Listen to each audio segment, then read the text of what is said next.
EPFOद्वारे नवीन बातमी आलेली आहे मित्रांनो.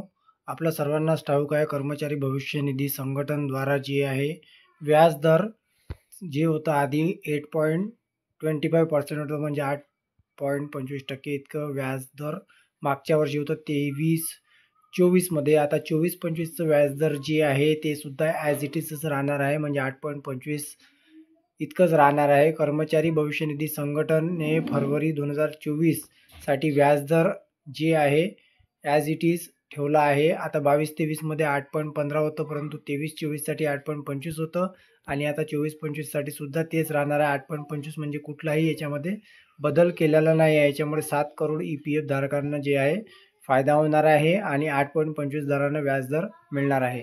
तर एक ही चांगली बाब आहे. याच्यामध्ये कुठलाही फरक झालेला नाही, म्हणजे व्याजदर जे कमी होणार अशी न्यूज चालत होती, परंतु व्याजदरामध्ये कुठलाही बदल केलेला नाही आहे.